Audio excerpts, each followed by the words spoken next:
Analysts have modeled a scenario of a possible Russian invasion of Lithuania and concluded that the mass use of modern drones equipped with artificial intelligence could radically change the course of the war in NATO's favor. Overall, the publication described two possible scenarios for a Russian invasion of Lithuania. In the first scenario, after a series of political crises in Europe and a weakening of transatlantic unity, Russia launches a three-pronged offensive against the Baltic country.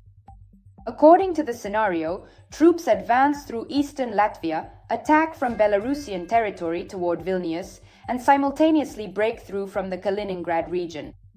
As a result, by the fifth day of hostilities, the Lithuanian capital is almost encircled.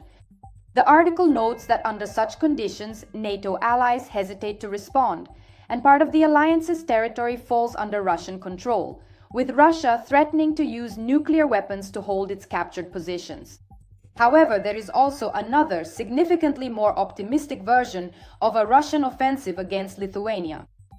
In this scenario, the initial conditions were identical, but the Lithuanians and Germans entered the war with 12,000 kamikaze drones each. As a result, the first phase of the Russian invasion effectively failed.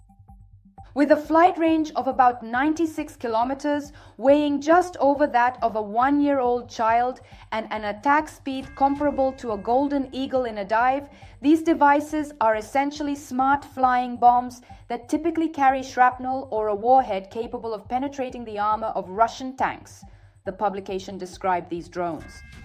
However, as noted, their main advantage lies in the artificial intelligence-based guidance system, which allows the drone to reach its target even when electronic warfare disables traditional navigation systems.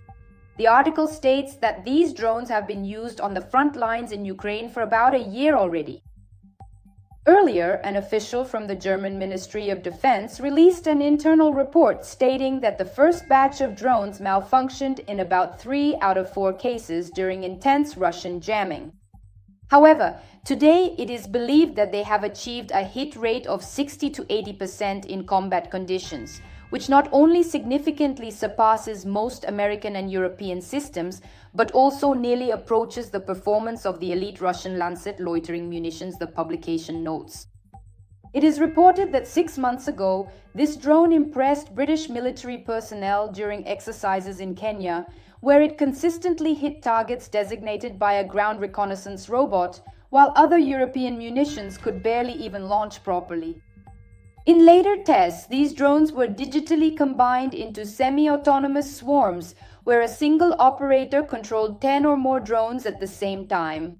In a military simulation where the Russians invaded Lithuania and were opposed by NATO forces equipped with a significant number of such drones, the Russian troops could not withstand the assault.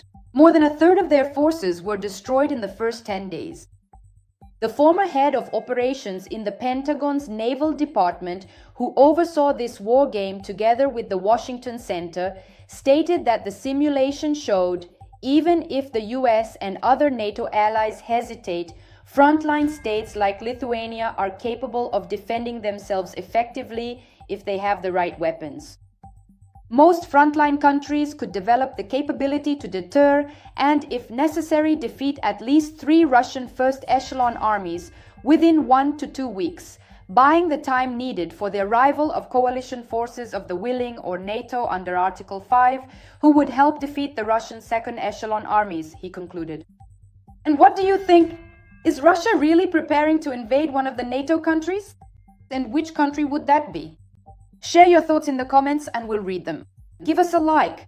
See you next time.